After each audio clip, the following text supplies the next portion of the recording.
Então, pessoal, a pirâmide de aprendizagem de William Glaser nada mais é de que uma forma, né, de explicar a aprendizagem e ela usa um nível hierárquico, né, para apresentar isso.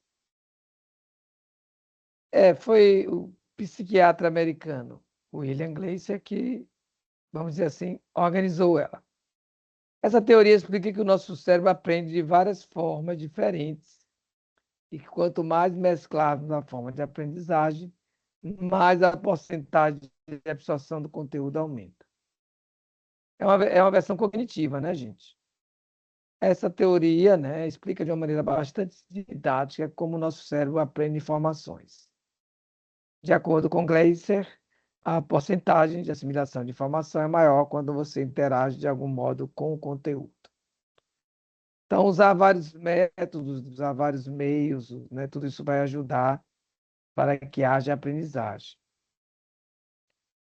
Então, há alguns processos de assimilação que ocorrem mais facilmente e outros métodos mais eficientes, como a metodologia ativa. Então, a pirâmide é muito simples.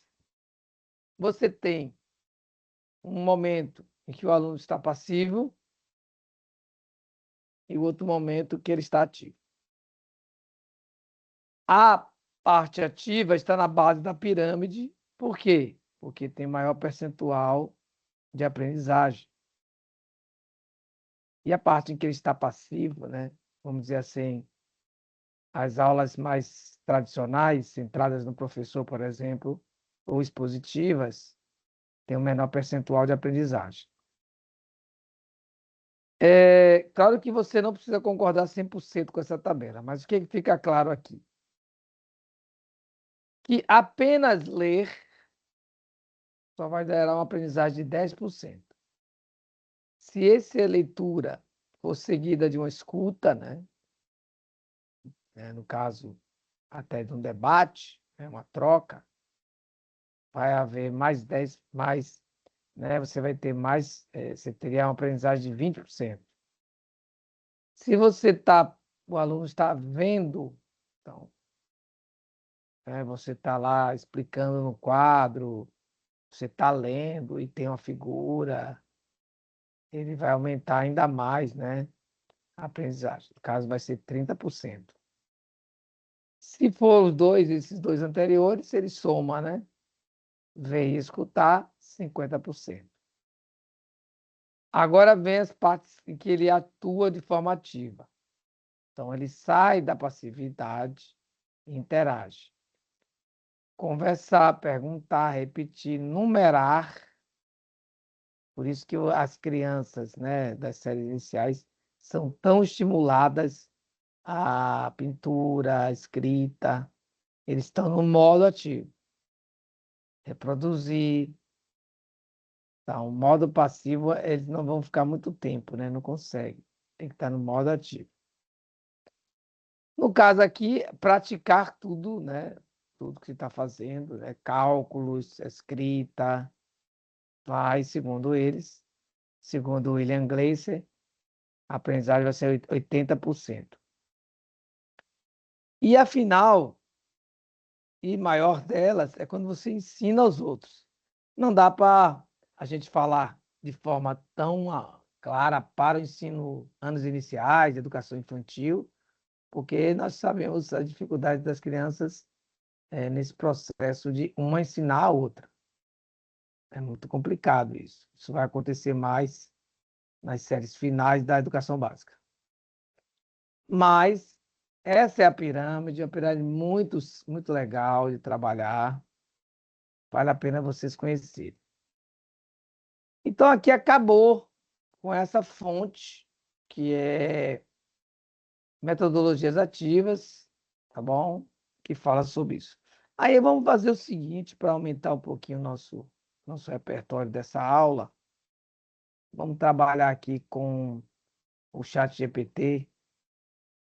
No caso aqui, o Copilot mesmo. Né? Pedir a ele algo sobre um exemplo, né? Um exemplo de aplicação da pirâmide, né? Aplicação da pirâmide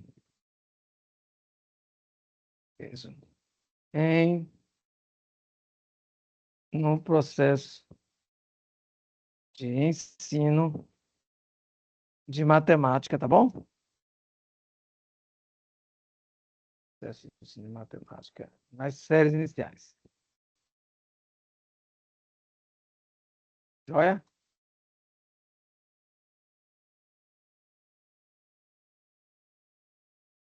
A educação infantil. Fundamental, desculpa.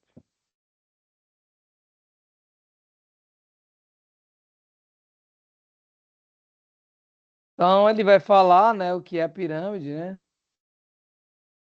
Fala aqui, tá vendo aquela pirâmide? E vai trazer um exemplo.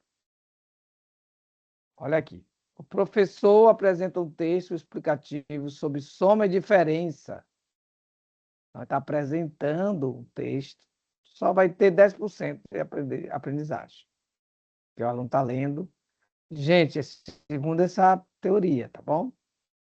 Ele está fazendo a leitura, então ele, né, ele está simplesmente lendo, então 10%.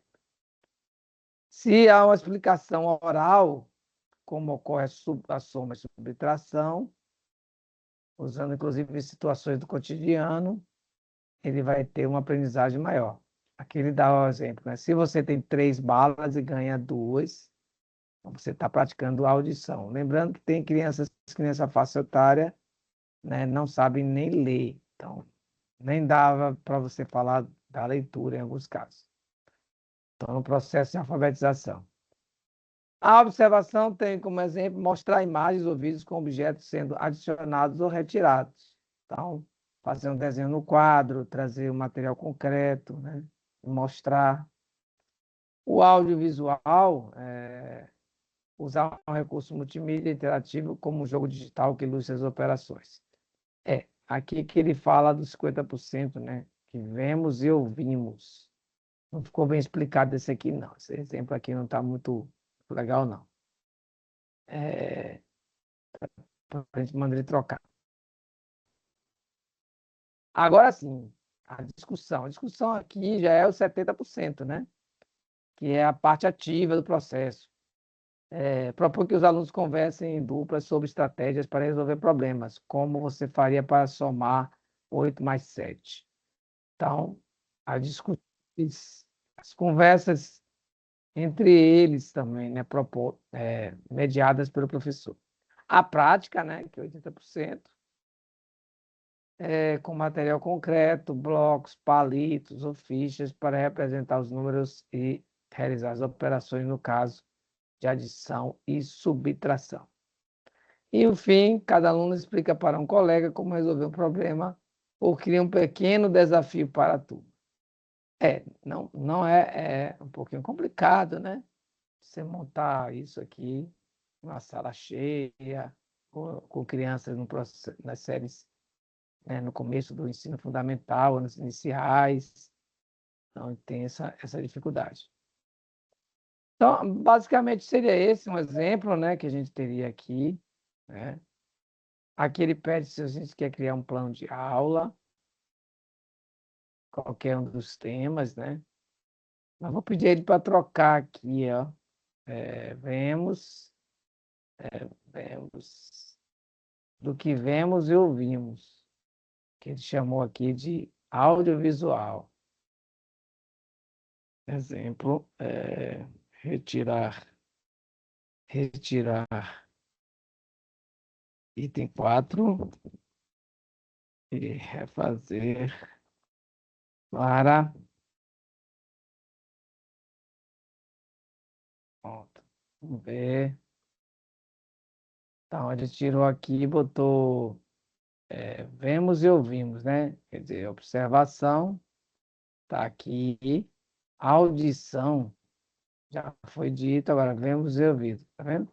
Enquanto o professor explica, os alunos acompanham a resolução no quadro e observam as matérias observam os materiais sendo manipulados, integrando a visão e a audição.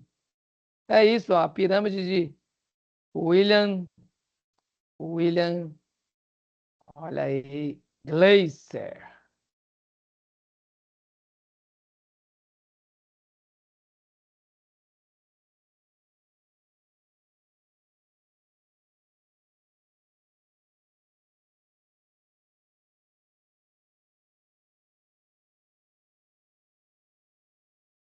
Então, fechando assim a parte da apresentação dessa pirâmide tão importante.